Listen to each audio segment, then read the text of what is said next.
Columbia, South Carolina is a college town at heart. The University of South Carolina sits right in the middle of it, and on Thursday nights, the pull toward 5 Points is as predictable as the sunrise. It's a neighborhood built for that kind of energy bars, late-night food, people spilling out onto the sidewalks, looking for one more hour before heading home. The Bird Dog Bar sits right at the center of all of it. That's where Samantha Josephson was on the night of the 28th of March 2019. She had come a long way to be there, not just geographically, though New Jersey to South Carolina is no small distance, but in every sense that matters. She was 21 years old, a senior political science major just weeks away from graduation, and she had recently been accepted into law school. Her friends had gathered at the Bird Dog that night specifically to celebrate her. The future felt wide open and completely within reach. But as the evening wore on, Samantha grew tired. She didn't want to cut the night short for everyone else, so she made a quiet decision she'd slip out on her own, call an Uber, and head back to her apartment. Simple enough. She'd done it plenty of times before. Her father had actually made her promise to always use a rideshare when she was out late, rather than walk alone through the streets. She opened the app, confirmed the request, and stepped outside into the warm night air. That was the last decision she ever got to make for herself. The ride was confirmed and on its way. While she waited, she called her boyfriend just to chat and pass the time. But somewhere in those few minutes, things started going sideways in a way that nobody noticed until it was far too late. When Samantha walked out of the bar, she turned left instead of right. It was probably nothing more than a small miscalculation, the kind anyone makes on a busy street corner late at night. But it meant she and her actual Uber driver never connected. He circled the block, couldn't locate his passenger, and eventually canceled the ride. Samantha had no idea any of this had happened. As far as she knew, her car was still coming. She stood at the curb and waited. A few other ride shares passed through the area. At one point, she walked toward one of them thinking it might be hers, realized quickly it wasn't, and stepped back to the sidewalk. She was alone out there, a little confused, watching the passing cars. And somewhere nearby, a dark-colored Chevrolet Impala was watching her. That car had already been circling 5 Points for about 15 minutes. Surveillance cameras captured it moving slowly through the neighborhood, again and again, never stopping, never approaching anyone, never engaging with a single person on the street, just rolling through in wide, patient loops. Investigators would later describe the behavior as textbook predatory, methodical, unhurried, and deliberate, like a shark moving quietly through shallow water, taking its time before it commits. Then, the Chevy made its move. About a block away from where Samantha was standing, the car executed a slow U-turn, came back around, and eased into the parking lot right beside her. She looked over. Dark car, right size, right moment. She walked toward it and climbed in. She thought it was her Uber. The car pulled out and drove away into the night, and that was the last time anyone captured Samantha Josephson on any surveillance camera, alive or otherwise. What happened inside that vehicle in the minutes that followed would only become clear much later through forensic work and witness testimony. But one thing is certain, it didn't take long for Samantha to realize something was deeply wrong. The driver wasn't heading toward her apartment. The route was completely off. She tried the door, it wouldn't open. The child locks were engaged from the driver's controls. She couldn't get the door open from the inside. She couldn't roll the windows down. The darkened glass made it impossible for anyone passing outside to see in. She was completely sealed inside a stranger's car, moving further away from 5 Points with every second, with no way out and no way to signal for help. Back at the Bird Dog, her friends noticed she was gone but didn't think much of it at first. They assumed she'd connected with someone or headed somewhere else for the night. They stayed out a while longer, then went home. When morning came and Samantha still hadn't been in touch, no text, no calls, and she hadn't shown up to her restaurant shift, something she had literally never once missed, the worry set in fast. One friend used a phone tracking feature to try to find her location. The signal moved for a time and then simply went dark. They went back to the Bird Dog and pulled the exterior security footage. Then they called the police. 10 hours had already passed since Samantha disappeared. Detectives who reviewed that surveillance footage knew immediately this was not a missing persons case in any ordinary sense. This was an abduction. Samantha's parents, Marcy and Seymour, back home in New Jersey, hadn't heard from their daughter all day, which never happened. By the time police made contact with them, Seymour said he already felt it in his gut that things were going to end badly. They got in the car and started driving south through the night. Police issued an alert for a late model black Chevrolet Impala. The license plate hadn't been captured clearly enough on any of the available footage to run directly, but there was enough to begin narrowing the search. Every available officer in Columbia was put on the lookout for that vehicle. New information kept filtering in. Someone believed to be the suspect had attempted to use Samantha's debit card twice at a Wells Fargo ATM in Sumter, South Carolina, and then 9 more times at another machine roughly 45 miles away near Columbia. Staff at a Wendy's drive-thru reported a man matching the general description had come through in a dark Impala with what looked like a white sheet draped over the rear headrest and back seat area. There was no sign of Samantha anywhere in that footage. Then, roughly an hour and a half outside Columbia, in the small and deeply rural Clarendon County community of New Zion, 2 hunters walking through the woods in search of turkey came across something they were not prepared for. A young woman's body lay on the ground. She was covered in blood, with numerous wounds visible across her face, her arms, her legs, and her feet. The county officers who responded called Columbia and requested a photograph pulled from the surveillance footage, the image of Samantha in the clothes she had been wearing the night she disappeared. It matched. Samantha's parents arrived in Columbia not long after. Officers brought them into a conference room at the station. Due to the severity of what had occurred, a direct visual identification wasn't possible, but detectives told the family they were certain of the victim's identity. Seymour Josephson then had to make the phone call to his older daughter Sydney, still at home in New Jersey, to tell her that her younger sister was dead. He has since described that moment as the hardest thing he has ever had to do. He could hear Sydney collapse to the floor, screaming on the other end of the line, and being hundreds of miles away, unable to reach her, made it worse in a way that has never fully left him. Back in Columbia, the search was intensifying. Every officer who could be pulled onto the street was looking for the black Impala. Investigators were working every camera feed, every tip, every detail that came in, but it was one officer's personal decision that ultimately broke the case open.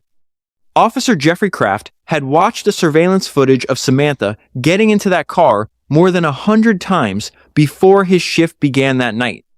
When he clocked in, he made a deliberate choice. He was going to patrol 5 points.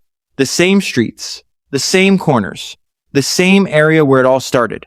He kept at it for hours, circling quietly, watching. And then, just a few blocks from where Samantha had disappeared, he spotted it. It was around 2:30 inches in the morning. The Impala was sitting in the area. Kraft pulled in behind it and activated his lights. The driver took a moment before pulling over, and Kraft could see movement happening inside the vehicle. As he approached the car, he caught the smell of marijuana coming from the interior. The driver's seat was pushed unusually far back. He asked the driver for his license. The man said he didn't have one on him. When Kraft informed the driver that the vehicle matched the description in an active suspect alert, he ordered him to step out. Instead, the man ran. He bolted from the car and took off through the surrounding streets on foot. He was fast, and he put distance between himself and the officer quickly before disappearing into the neighborhood. Kraft went back to the vehicle. There was a woman in the passenger seat. He asked her the driver's name. She said Nate. Officers searched the car. They found a set of keys attached to a pink keychain, something that immediately seemed out of place. A pink iPhone was recovered as well, along with a room key labeled in a way consistent with a student's belongings. Then an officer, checking the back seat, found something that shifted the entire investigation. Large amounts of blood covering the seat and surrounding surfaces. This was a murder scene. Within a short time, officers had converged on the surrounding area and located the man who had fled. He was taken into custody about 2 blocks away. His name was Nathaniel Roland. He was 24 years old. Roland said very little during initial questioning. He denied having been anywhere near 5 Points the previous night. He claimed he had spent the evening going to house parties, but couldn't name a single person he had been with, identify any location, or provide any detail that could be checked. He also denied any connection to the town of New Zion, where Samantha's body had been found. That denial would matter. Roland's family home was located just outside New Zion. It was not a place anyone stumbled into. It was a small, isolated rural community well off the main roads, the kind of place you went to only if you knew where you were going. Police had their suspect. Now the prosecution had to build a case strong enough to survive a trial, and from the beginning, it was clear that would not be simple. There was no single piece of evidence placing Roland definitively inside the Impala at the exact moment Samantha was in it. Cameras had captured the car, but never the driver's face. No DNA belonging to Roland was found anywhere on Samantha's body. She had not been sexually assaulted, which eliminated a significant potential source of biological evidence. Her fingernails were broken and torn, clear signs of a desperate struggle, but no trace of Roland's skin was recovered beneath them. He had been wearing multiple layers of clothing throughout, which investigators noted would have prevented that kind of transfer. The forensic team went through the Impala thoroughly. One of the most significant discoveries was a footprint pressed against the interior surface of one of the rear windows. Samantha had pushed her foot against the glass, whether trying to force it open, trying to kick her way out, or simply trying to signal to anyone who might be passing outside. It was impossible to know. But it was there, and it told a story. Inside the vehicle, investigators also found a piece of paper, an eviction notice written by a woman with connections to Roland. That document led detectives to a woman named Maria Howard, who had been spending time with Roland in the period immediately surrounding the crime. What she told investigators changed everything. Maria said that the morning after Samantha disappeared, she and Roland were together in his Impala, with her driving and Roland in the passenger seat. During the drive, Roland pulled on a pair of rubber gloves and began methodically wiping down the interior of the car. He then produced a double-bladed knife, which had what appeared to be blood on it, and cleaned that too. When Maria asked him what was going on, he told her to mind her own business. She asked again. Same answer. He never explained anything. When investigators searched her home, they found the evidence outside in the trash, wrapped in plastic grocery bags. The knife was there. Cleaning wipes and paper towels were there. Roland's clothing from the previous days was there, covered in blood. And a black leather jacket was there on its surface, thin linear marks that appeared consistent with fingernails being dragged forcefully across the material. The prosecution would later argue those marks were left by Samantha during the attack, scratching at her attacker's jacket in the darkness of the back seat.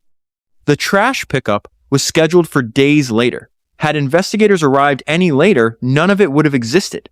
The knife tested positive for DNA belonging to both Nathaniel Roland and Samantha Josephson. The trial drew considerable public attention. Samantha's family attended every day, her parents, her sister, and their closest friends. They felt it was something they owed her. They needed to be there.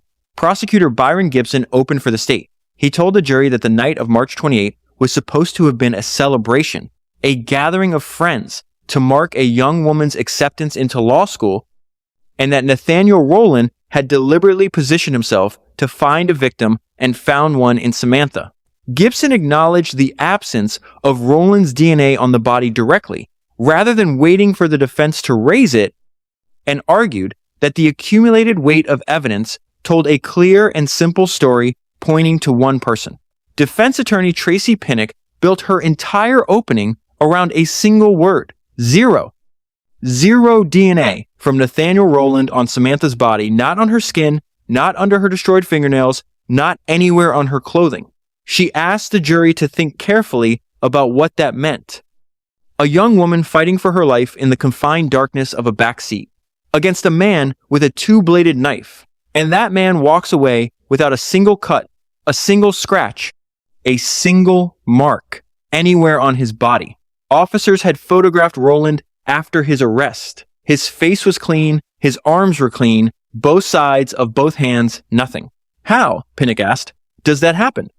Maria Howard took the stand as the prosecution's central witness. She was visibly uncomfortable throughout her testimony and made no attempt to hide how difficult the experience was for her. But she walked the jury through everything: the gloves, the cleaning, the knife with apparent blood on the blade, the white sheet covering the rear seats, and Roland's consistent refusal to give her any explanation for any of it. Her account was directly corroborated by the Wendy's drive-through footage. which showed the Impala with a white sheet visible over the rear headrest, exactly as she had described seeing it from the driver's seat. A second witness, Asher Williams, who ran a cell phone repair business, testified that a man had come into his shop the morning after the crime attempting to sell a phone. He identified that man in the courtroom as Nathaniel Roland. The knife, carrying DNA from both Roland and Samantha, was entered into evidence. The defense called no witnesses and presented no independent case. In closing arguments, Gibson returned to the footprint on the window. He told the jury it was Samantha's voice from inside that car, her attempt to reach the outside world, to leave something behind, to point toward the person responsible. Everything she had worked for, everything she had been on the verge of achieving, had been taken from her in the back seat of that Impala. The evidence, he argued, led to one conclusion and one conclusion only. Pinnock closed by holding the knife up in front of the jury and asking them to picture the scene. The prosecution was describing a frenzied, violent struggle in near total darkness, and then to reconcile that image with a defendant who came out of it completely unscathed. She insisted the state had constructed a convenient narrative and plugged Roland into the role of villain because he was the easiest available answer. Easy, she said, was not the same as true. The jury was out for 1 hour and 7 minutes. Guilty. The sentencing phase gave the Josephson family the chance to speak directly to the court, and through it, to the man who had been convicted of killing their daughter and sister. Seymour Josephson told the courtroom that his world had been permanently altered. There had been no goodbye, no final conversation, no chance to say the things a father wants to say to his daughter before she goes. He told the court he had contemplated ending his own life multiple times in the 28 months since Samantha's death. He looked at Roland while he spoke, deliberately, making sure the man understood who he was addressing and why. He asked the judge for life in prison with no possibility of release. The family had initially pushed hard for the death penalty and had resisted the prosecution's decision to take it off the table for a long time before ultimately accepting it. Roland's mother addressed the court and maintained that her son had not committed the crime, describing him as a caring and respectful young man. The judge stopped her when she moved toward a claim of innocence, reminding her firmly that a jury had already decided that question and that the sentencing hearing was not the place to relitigate it. When Roland himself was asked if he had anything to say, he spoke calmly. He said he knew he was innocent. He said he believed investigators had stopped looking for the real perpetrator once they settled on him as their target, and that more thorough work would have led somewhere else. He offered no apology and expressed no grief for what had happened to Samantha Josephson. The judge told Roland that he fell into the category of the heartless, a person who had demonstrated no remorse whatsoever for what he had done. The sentence, the judge said, was straightforward even if painful to deliver. Life in prison, no possibility of parole. In the weeks following Samantha's murder, fear had spread through the University of South Carolina community and well beyond it. The idea that a person could simply get into the wrong car, a mistake that could happen to anyone, anywhere, at any time, made the case land differently than most. Samantha's parents turned that fear into action. They founded the What's My Name Foundation, named after the simple safety habit that Samantha had not known to use that night. The concept is straightforward. Before you get into any rideshare vehicle, ask the driver what your name is. If they can't answer correctly, you don't get in. It places the burden of verification on the driver rather than the passenger and takes only seconds. Had Samantha done it that night, she would have realized immediately the man behind the wheel had no idea who she was. At the University of South Carolina's commencement ceremony just 6 weeks after the murder, Samantha received her degree posthumously. Her family was there. The graduating class was asked to stand and repeat her name together. The foundation has since worked to spread rideshare safety awareness to college campuses across the country, partnering with universities, student organizations, and local governments to make the verification habit second nature for young people everywhere.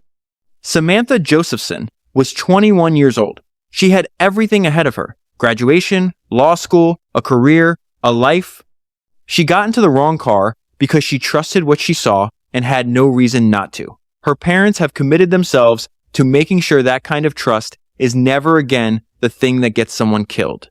The rule is simple. Before you get in, ask the driver your name.